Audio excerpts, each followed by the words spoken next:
সময় সংলাপে স্বাগত জানাচ্ছি। আমি তুষার আব্দুল্লাহ। সময় সংলাপে আজ আমার সঙ্গে যোগ দিয়েছেন শিহাব শাহরিয়ার। শিহাব ভাই, আপনাকে স্বাগত সময় সংলাপে। আপনি প্রকৃতি নিয়ে একটু আলোচনা করতে চাই আপনার সঙ্গে। সেই জায়গাটা হচ্ছে যে আমরা দেখছি যে প্রকৃতি একটু বদলে বদলে যাচ্ছে। আমাদের কাছে মনে হচ্ছে যে আহ, আমাদের চেনা প্রকৃতি ধীরে ধীরে বা জলবায়ু যেভাবেই বলি না কেন একটু বদলে যাচ্ছে। আমাদের ঋতু বৈচিত্র্য আহ, যেটা আমাদের কাছে পরিচিত ছিল সেটা এখন একটু অপরিচিত ঠেকছে। যখন খরা থাকার কথা তখন খরা মৌসুমে বৃষ্টি, বৃষ্টি মৌসুমে খরা। এটা এই জায়গাটা মানে কবির দৃষ্টিভঙ্গি থেকে আপনি কিভাবে দেখছেন? প্রকৃতি আসলে আপনি ঠিকই বলেছেন যে প্রকৃতির একটি পরিবর্তন হচ্ছে। আপনি অনেক দেশে গিয়েছেন। আহ, সম্প্রতি আমি মালয়েশিয়া ঘুরে আসলাম। বলা হলো যে চির বসন্তের দেশ মালয়েশিয়া। একটি প্রকৃতি, একটি একটি বসন্তর যে আবহাওয়াটা সেটাই, কিন্তু ভ্যাপসা গরম সেখানেও দেখলাম। যেমন সেই সময়টাতে দেশের কথা বলার আগে একটু বাইরে থেকে আসি। তখন ইন্দোনেশিয়াতে আপনার ওই চলছিল ওদের এখানে, এই যে লাভা চলছিল শীতের, মানে আগ্নেয়গিরি লাভা। আগ্নেয়গিরি লাভাটা এই শীতের একটা দেখলাম যে আসছে ধোঁয়া। আমি লাস্ট কয়েকদিন দেখলাম যে ধোঁয়াটা আসছে এবং ব্যবসা গরম। বাংলাদেশের আসলে আপনি যেটা বললেন যে আমরা জানি প্রকৃতি আসলে 6 ঋতুর বাংলাদেশ, অপূর্ব একটি কান্ট্রি। কিন্তু এখানে পরিবর্তনটা কিন্তু আসলে এই যে ক্লাইমেট চেঞ্জ, জলবায়ুর যে পরিবর্তন, সেই পরিবর্তনে বাংলাদেশের একটা মানে বিশাল পরিবর্তন ঘটে গেছে। এই যেমন ধরেন এই যে গতকালকে কিংবা তার আগের দিন যে বৃষ্টি হলো, এখন আছে হলো শেষ চৈত্রে আছে, কিন্তু বৃষ্টিটা কিন্তু বর্ষার মতোই যেমন বৃষ্টি। হ্যাঁ, একটানা অনেকক্ষণ বৃষ্টি হলো। এই চৈত্রের এই সময়টাতে যখন আমরা গ্রামে যারা বেড়ে উঠেছি, আমরা নদীর তীরবর্তী অঞ্চলে যারা বাস করে আসছি, তাদের দেখব যে এই সময়টাতেই চৈত্র মানে হচ্ছে চৈত্রের ধূলিঝড়। কিন্তু সেই ধূলিঝড় কি এখন দেখছি? আসলে নাই কিন্তু। এখনো গাছে গাছে সবুজ মানে পাতা গজিয়েছে, প্রকৃতির একটি চমৎকার।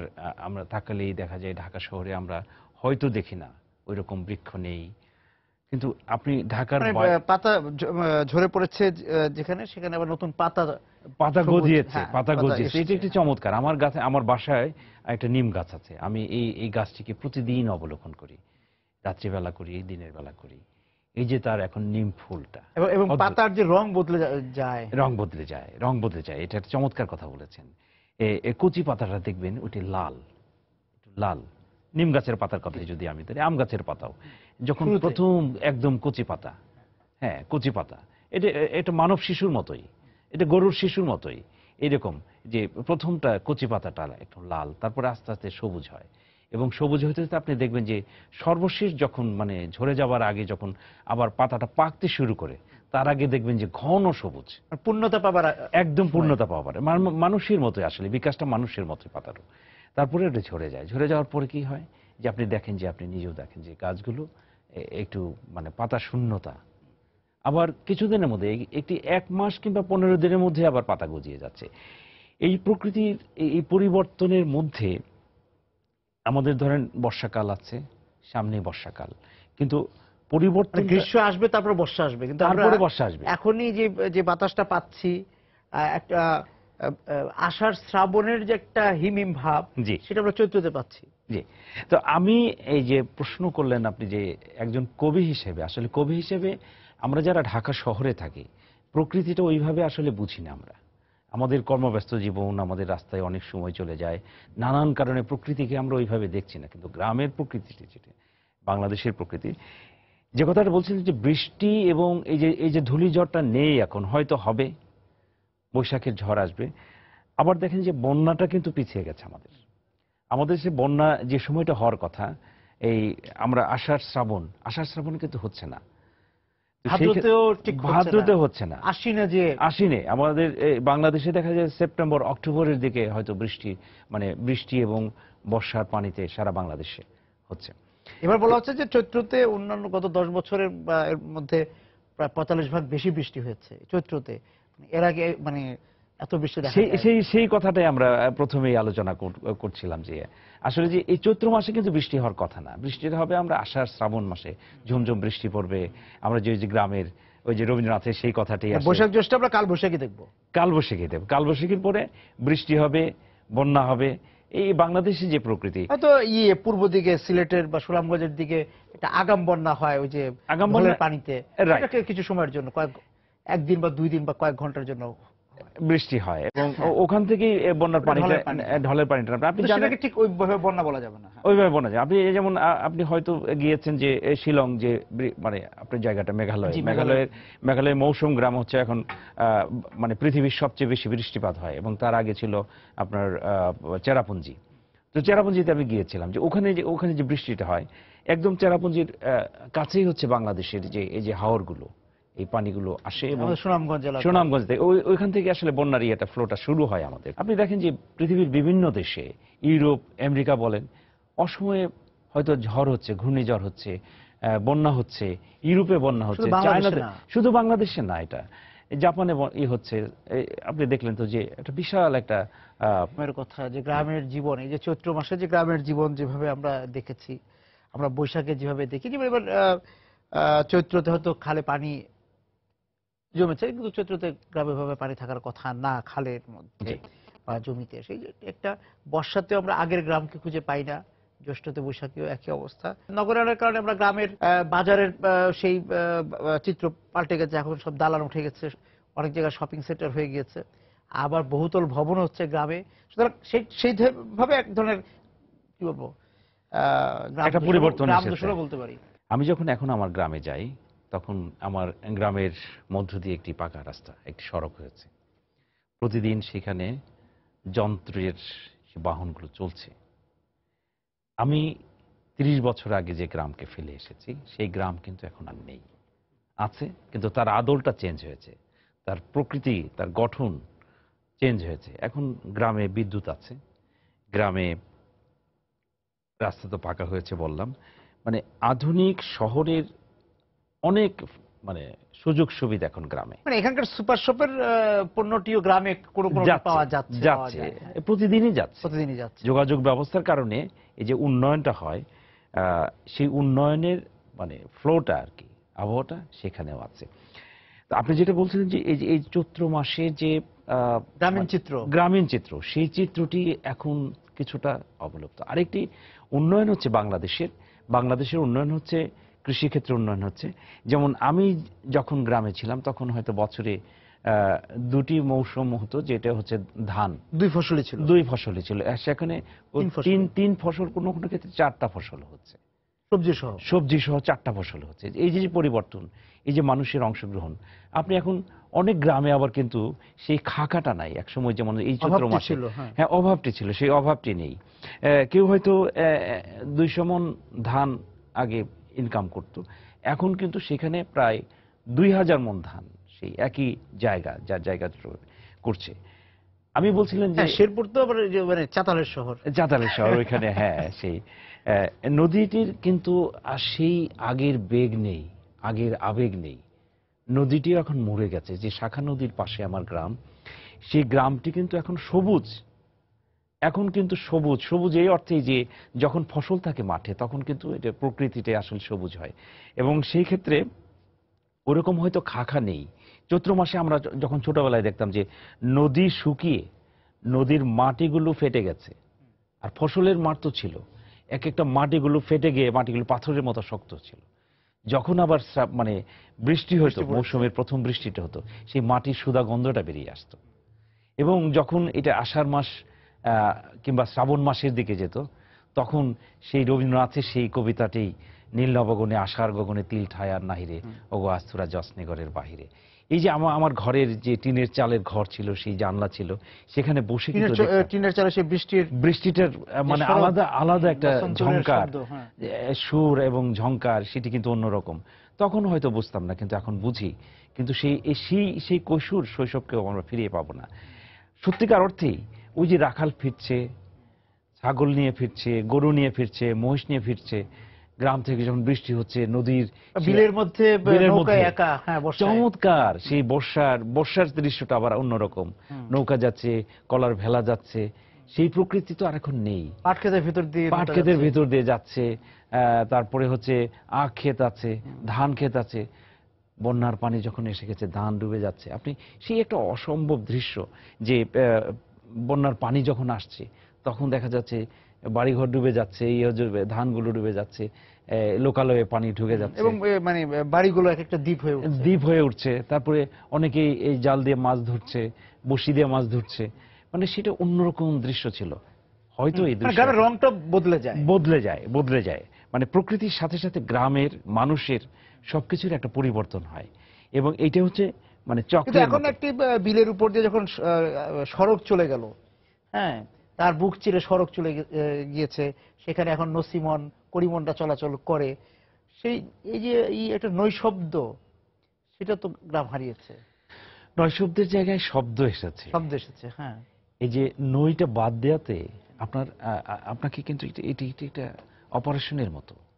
আপনার বুকের অপারেশন করলে যেভাবে হয়, হার্টের অসুখ হলে যেমন রিং পরানো হয় কিংবা ওপেন হার্ট করা হয়, আসলে এই যে বিলের কথা বললেন, নদীর কথা বললেন, এগুলোকে আসলে মানে হার্টের অপারেশন করা হয়। আসলে যে প্রকৃতি যেরকম, তাকে সেরকম থাকতে দিলেই বোধহয় আমার মনে হয় যে আমরা আরো প্রকৃতি থেকে অনেক কিছু পাবো। আমরা গাছ কেন কেটে ফেলি? এই যে নগরায়নের ফলে যে এখানে বৃক্ষের সেই রকম মানে নেই, আমরা দেখতে পারি না, আমরা দালানের পর দালান দেখছি, সবুজ নেই। সবুজ নেই।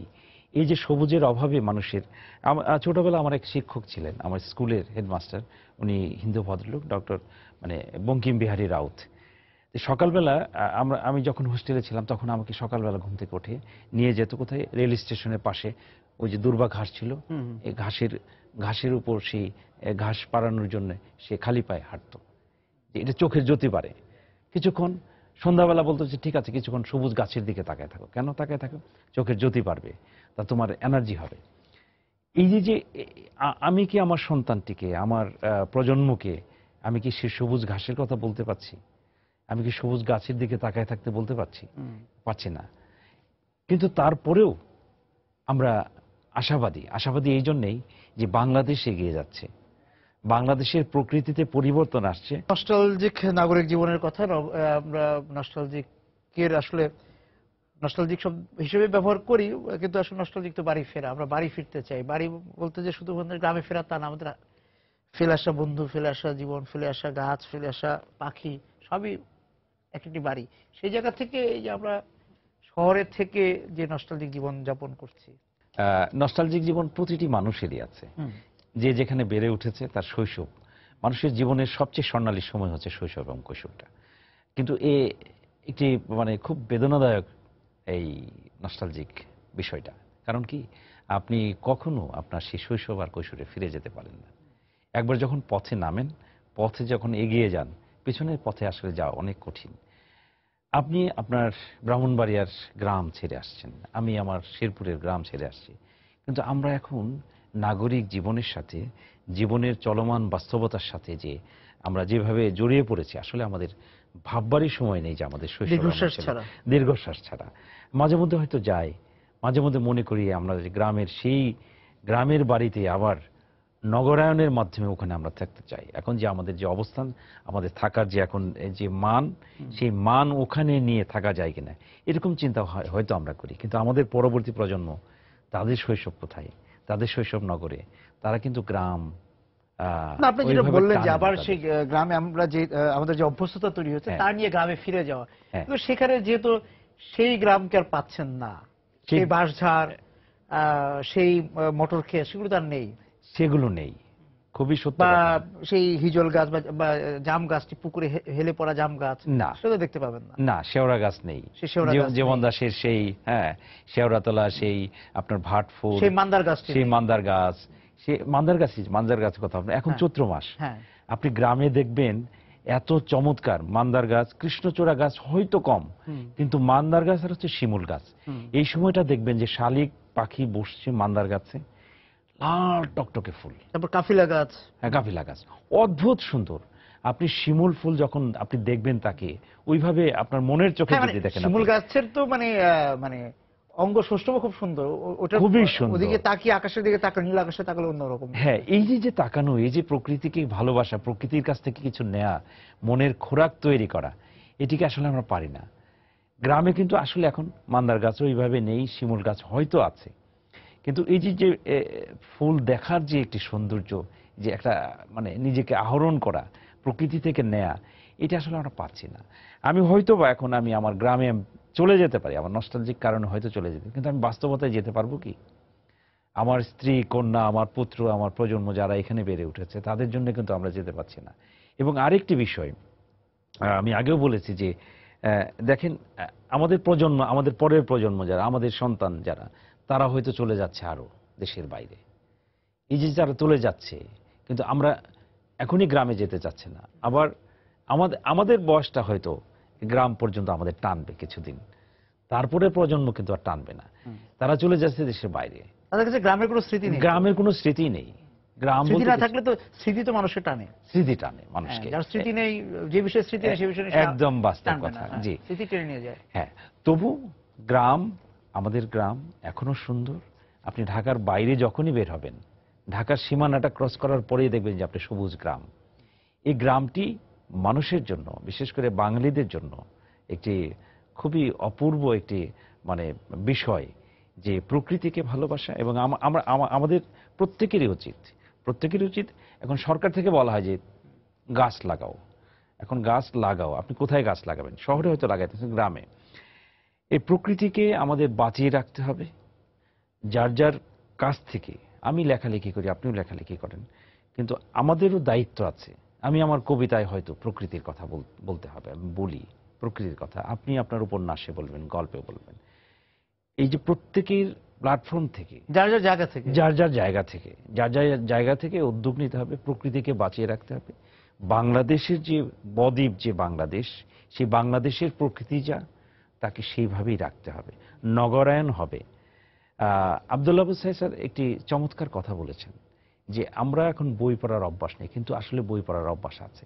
আপনি গ্রামটা হচ্ছে, উনি কালকে একটি বক্তৃতায় বলছিলেন যে আমরা হয়তো নগরের মানুষ আমরা যা করি না, গ্রামের মানুষের মধ্যে এক ধরনের, তারা প্রকৃতিকে ভালোবাসা, মানুষকে শ্রদ্ধা করা, এবং একটি বিস্ময় তাদের মধ্যে আছে, যে বিষয়টি তাদেরকে বিস্মিত হওয়া। এই বিস্মিত হওয়াটাই হচ্ছে আপনার এক ধরনের আবেগ, এক ধরনের নার্ভ। আপনার প্রতিটি মানুষের একটা স্পন্দন থাকতে হবে।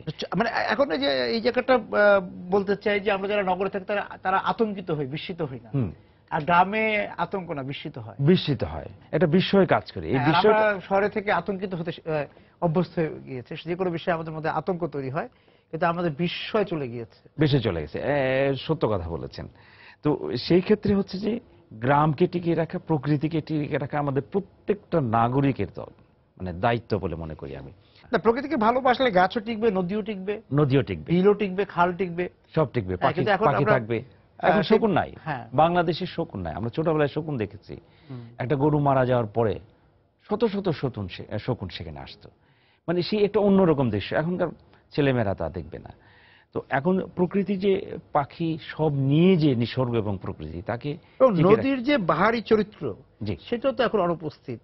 অসম্ভব নদী, সেই দৃশ্য। আপনি যদি মানে আপনার সন্তানকে নদীর কাছে নিয়ে যান, আপনার দেখা নদী আর এই নদী এক না। এবং এখন নদীতে তো আপনি, নদীতে যে বাহনগুলো, সেগুলোর মধ্যে পরিবর্তন আসছে। অবশ্যই। একটা হচ্ছে যে আপনি ইঞ্জিন চালিত যে নৌকা, আরেকটি কথা হচ্ছে যে আপনি যে পাল, আমরা যে মানে পাল তোলা নৌকার যে পালের সঙ্গে পরিচিত ছিলাম, সেই পালেও এখন বাণিজ্যিকরণ হয়েছে, সেখানে বিজ্ঞাপন চলে গিয়েছে বা বিভিন্ন রকম অনেক কিছু হয়েছে। আমাদের সেই সাদা পাল, লাল পাল বা মানে পালেরও অনেক রঙের পাল ছিল। মানে একটি পালের মধ্যে হয়তো 7-8 রকম 10 রকমের কাপড় দিয়ে তৈরি করা। রাইট। হ্যাঁ, সেটা ছিল। কালো পাল ছিল, সাদা তো ছিল, নানা রকমের পাল। কিন্তু এখন সেটা নাই। হাতে এই যে সেই পাল দেখার, পালের নৌকা দেখার বা পাল দেখার যার স্মৃতি নেই, যে সন্তানদের আমাদের, তারা কেন পালের কাছে আবার ফিরে যাবে, তাই না? তারা কেন যাবে? সেই জায়গা থেকে আমাদের করণীয় কাজটা কি? যাদের স্মৃতিতে নেই গ্রাম, আমরা পাল তোলা নৌকার কথা বলছিলাম, আপনি শকুনের কথাও বললেন। শকুনও এখন গ্রামের আকাশে দেখা যায় না, শহরের আকাশে তো নাই, সেটা গ্রামের আকাশেও দেখা যায় না। সেই জায়গা থেকে এই প্রজন্ম বা যে মানে আমাদের যারা সন্তান বড় হচ্ছে, তাদেরকে ওখানে ফিরিয়ে নিয়ে যাওয়া, বা তাদের ফিরিয়ে নিয়ে যাওয়ার তো কিছু নাই, পরিচয় করিয়ে দেওয়া, কারণ তাদের কাছে ফিরিয়ে নেওয়ার কিছু নেই, তারা তো দেখেই নেই। সুতরাং তাদের সঙ্গে পরিচয় করে দেয়া এটা গুরুত্বপূর্ণ বিষয়। বিষয়টি হচ্ছে যে আমরা, আপনার আমার শৈশব আছে, তাদের শৈশব নেই। তাদের শৈশব আছে নগরের শৈশব, সেটা একটা যান্ত্রিক শৈশব। যান্ত্রিক ব্যালকনির শৈশব। ব্যালকনি শৈশব, ব্যালকনিতেও বাচ্চারা যায় না এখন। এখন এখন শৈশবটা হচ্ছে তাদের এখানে, এই মোবাইল সেটে। হ্যাঁ। মোবাইল সেটে সারাদিন দেখবেন একটি বাচ্চা, সে মোবাইলই করছে, না টেলিভিশন দেখছে, নাই হচ্ছে তাকে দেওয়া হচ্ছে কি এটা বিশাল একটা ব্যাগের মধ্যে হয়তো 13 থেকে 14টা বই, খাতা। আপনারা খেয়াল করবেন যে বাচ্চাদের যে যে মানে অনেক বাচ্চার আমি দেখেছি, আমার বাচ্চাও সেদিন বলতেছিল যে ছোট বাচ্চাটা যে আমার পিঠে ব্যথা করে। এই যে তাদের জীবন, এই জীবনে আপনি কখন বৃক্ষ দেখাবেন? আমি যে নিম গাছের কথা বলছিলাম, আমার 2 বাচ্চাকে হয়তো কখনো কখনো আমি দেখাই যে নিম গাছটি দেখো, পাতাটি দেখো, এই পাতার বিকাশটি দেখো। কিন্তু আপনার গুরুত্বপূর্ণ প্রশ্ন এটাই যে নতুন প্রজন্মকে যেমন দ্বিজেন শর্মা এবং বিপ্রদাস বড়ুয়া তারা একটি কাজ করছেন রমনাতে প্রতি শুক্রবার, তরুপল্লব, গাছ চেনানো, পাখি চেনানো, এগুলো করছেন। এটি একটি ভালো উদ্যোগ। তো এইরকম উদ্যোগ যদি আমরা প্রত্যেকটি নাগরিক, প্রত্যেকটি বাবা মা আমরা নিতে পারি, পরিবার থেকে উদ্যোগটা যদি গ্রহণ করা হয় যে ঠিক আছে আমি মাসে একবার আমার বাচ্চাদের নিয়ে আমি সেই জায়গা থেকে খুব যেটা হচ্ছে পরিবারগুলোর মধ্যে সেটা ব্যাপকভাবে দেখা যায় না। আমি কালকে একটা বিষয় শুনে খুব অবাক হলাম যে আমি শুনলাম যে একটি জেলার, আমি জেলার নাম নাই বলি, এই জেলার থেকে খবরটা আসলো যে সেখানকার মা বাবারা বা অভিভাবকরা, আমি মা বাবা আলাদা করতে চাই না, অভিভাবকরা ছেলে মেয়েদের কোচিং এর সময় করেছে সন্ধ্যার পর 7টা থেকে 9টায়। কারণ এই সময়টা যদি ছেলেমেয়েরা কোচিং এ থাকে তাহলে তারা প্রতিবেশী দেশের টেলিভিশনে যে সিরিয়াল হচ্ছে সেটা তারা দেখতে পারে, এবং ওই পুরো জেলা শহরে মোটামুটি এটি একটি ঘটনা হিসেবে পরিচিত পেয়েছে যে এটা হচ্ছে। এই বাবা মারা কিভাবে গাছ বা নিম গাছ বলি, বক পাখি বলি, নিম গাছে বক পাখি অসাধারণ সুন্দর, সবুজের মধ্যে সাদা, এগুলি কিভাবে চেনাবে দেখাবে। সুতরাং নিজেদেরকে তো আগে শুদ্ধ হতে হবে, আগে মানসিক পরিবর্তনটা আনতে হবে নিজের কাছে। আমি যখন আমার বাচ্চাকে নিয়ে যাব, আমার একটা উদ্যোগ, আমার একটা পরিকল্পনা করতে হবে, পরিকল্পনা বাস্তবায়নের জন্য আমাকে সেই চেষ্টা করতে হবে, কিন্তু পরিকল্পনাটা আমাকে নিতে হবে। আমি যদি নিজেই শুদ্ধ না হই, তা আরেকজনকে কিভাবে শুদ্ধ হওয়ার কথা বলবো? কাজেই আমরা যারা অভিভাবক রয়েছে তাদেরই দায়িত্ব তার প্রজন্মকে বাঁচিয়ে রাখা, প্রকৃতিকে বাঁচিয়ে রাখা, এবং প্রকৃতিকে চেনানোর জন্য তার নিজে থেকে উদ্যোগ নিতে হবে। নিজে যদি আমি প্রকৃতিকে না ভালোবাসি তাহলে আমার সন্তান কিভাবে প্রকৃতিকে ভালোবাসবে? আমি জাদুঘরে কাজ করি, আপনি জানেন। সেখানে একটি বাচ্চা এসে জিজ্ঞেস করছে যে বিশাল একটি নৌকা আছে, মানিকগঞ্জের একটি 22 নৌকা আছে, আপনি আমাদের 12 নম্বর গ্যালারিতে। একটি ছোট বাচ্চা এসে বলছে তার মাকে, মা দেখো দেখো কত বড় হাতি। নৌকাকে। তাহলে আমাদের জেনারেশন কোথায় গেছে? এক বাচ্চাকে জিজ্ঞেস করা হয়েছে যে মাছ কোথায় থাকে বলো তো? কেন? অ্যাকোয়ারিয়ামে থাকে, ফ্রিজে থাকে। তাহলে এই যদি অবস্থা হয়, এটি হয়তো সার্বিক না, পার্সেন্টেজ হয়তো অনেক কম, কিন্তু এগুলো তো আসছে প্রায় শেষের দিকে। তারপরে বলি নগরকেও যদি নগরের মতো সুন্দর করা যায়, সুন্দরের মতো সুন্দর করা যায়, জি হ্যাঁ, সেটাও তো আমরা তো সেটাও করছি না। সেখানে তো একটা বিশৃঙ্খলা রয়েছে। বিশৃঙ্খলা অবশ্যই রয়েছে। আপনি ফুটপাত দিয়ে হাঁটবেন, ফুটপাত পরিষ্কার নেই। আপনি রাস্তায় গাড়ি যাবে, গাড়ি পার্কিং করার আছে, রাস্তার মধ্যে আমি টিস্যুটা ফেলে দিলাম, ময়লাটা ফেলে দিলাম। তারপরে হচ্ছে যে এই নগর যে অপরিকল্পিতভাবে যে নগরায়ন হয়েছে ঢাকা শহর বিশেষ করে, এখানে আসলে আপনি নগরেও আমি খেলার মাঠ রাখছি না, খেলার মাঠ নেই, প্রকৃতির সেই ঝুমঝুম বৃষ্টি আপনি দেখতে পাচ্ছেন না, আকাশ ঢেকে যাচ্ছে। তাহলে এই যে বাস্তবতা, এই বাস্তবতা থেকে আমাদের একটু কঠিন বাস্তবতা, আমরা প্রকৃতিকে কেন হত্যা করব? আপনি যে কথাটা বলেছিলেন এক সময় যে বিলের মাঝখান দিয়ে রাস্তা, আপনি সেই সন্ধ্যাবেলা সেই বিলের যে ছলছল জল একটি স্রোত কিংবা স্রোতহীন যে একটি বিল, একটা বদ্ধ জলাশয়, সেখানে পানি, সেখানে সন্ধ্যার সূর্যটির রং পড়ছে, কি অপূর্ব দৃশ্য। সূর্য ডুবে যাচ্ছে, চাঁদের আলো, কিছুক্ষণ পর আবার চাঁদের আলো, পশ্চিম পাশ থেকে সূর্যের আলোটা শেষ হওয়ার সাথে পূর্ব দিক থেকে চাঁদের আলো পড়ছে। সে একটা মায়াময় জ্যোৎস্নার সেই আলো, সেই রং, সেটিকে আপনি পারবেন এখন দেখতে? আপনি যেটা বললেন যে মাঝখান দিয়ে একটি পাকা সড়ক চলে গেছে, সড়ক চলে যাওয়ার কারণে তো নৌকা দিয়ে আপনি সেই ঘুরে বেড়ানোর সেই সুযোগ নেই। হ্যাঁ, নেই। কিন্তু এটাও বাস্তবতা মেনে নিতে হবে যে আমাদের নগরায়ণ হবে, মানুষ বাড়ছে, আমার সড়ক গ্রাম কি পরিকল্পিত হবে সড়ক হচ্ছে, যেখান দিয়ে সড়কটি না গেলেও হতো, জি হ্যাঁ সেখান দিয়ে সড়কটা চলে যাচ্ছে, জি এবং সড়ক যাক সেখানে যাতে এই যে বিলের বা নদীর পানি প্রবাহ যাতে ঠিক থাকে, সেগুলো যত উচ্চতায় কালভার্ট করার কথা বা সেতু করা, সেটা না করার কারণে বিলটি মরে যাচ্ছে বা নদীটিও মরে যাচ্ছে। সুতরাং সড়ক হতেই পারে, উন্নয়নের জন্য সড়ক হতে পারে, সেটা পরিকল্পিত হতে হবে। পরিকল্পিত হতে হবে। এবং আমরা আমি আপনাকে সর্বশেষ বলতে পারি যে এই যে ঢাকা শহরের কথা যদি আমি চিন্তা করি, যে বুড়িগঙ্গা, তুরাগ, বালু নদী, শীতলক্ষা, এই যে নদীগুলোর পানি কালো, আপনি আপনার ছেলে মেয়েদের কোথায় নিয়ে যাবেন? নদীতে যে আপনি মানে নৌকা ভাসিয়ে আপনি কিছুক্ষণ তাদেরকে প্রকৃতিকে জানাবেন, সেটা নেই। সন্তান বা ছেলে মেয়েদেরকে জিজ্ঞেস করবে বলে তো পানির রং কি, হ্যাঁ সেটা বলবো কালো রঙের যে পানি, নদী কারণ পরিষ্কার পানি, ওই রং দেখে অভ্যস্ত। পরিষ্কার পানি তো আমরা দেখাতে পাচ্ছি না, যে পরিষ্কার পানির মধ্যে পানির কোনো রং নেই আমরা জানি, কিন্তু যখন নীল আকাশ পড়ে, আকাশের ছায়া যখন পড়ে, হ্যাঁ গাছের ছায়া যখন সবুজ হয়, মেঘের ছায়া যখন মেঘলা হয়, সাদা মেঘ যখন থাকে তখন সাদা পানির মধ্যে সেই এই যে নান্দনিক দৃশ্যগুলো, এই যে স্পন্দনগুলো, এগুলো তো আমরা দিতে পাচ্ছি না। এগুলো দিতে হবে এবং নগরের উন্নয়নও করতে হবে, গ্রামের উন্নয়নও করতে হবে, কিন্তু প্রকৃতিকে বাঁচিয়ে রাখতে হবে সুন্দর রেখে। আপনাকে অনেক ধন্যবাদ শিহাব ভাই আজকে আমাদের সঙ্গে যোগ দেওয়ার জন্য। দর্শক যারা ছিলেন আমাদের সঙ্গে এই আলোচনায়, আপনাদেরকে ধন্যবাদ জানিয়ে শেষ করছি আজকের সময় সংলাপ। দেখা হবে আগামী দিন। সবাই সুন্দর থাকুন, নিরাপদে থাকুন।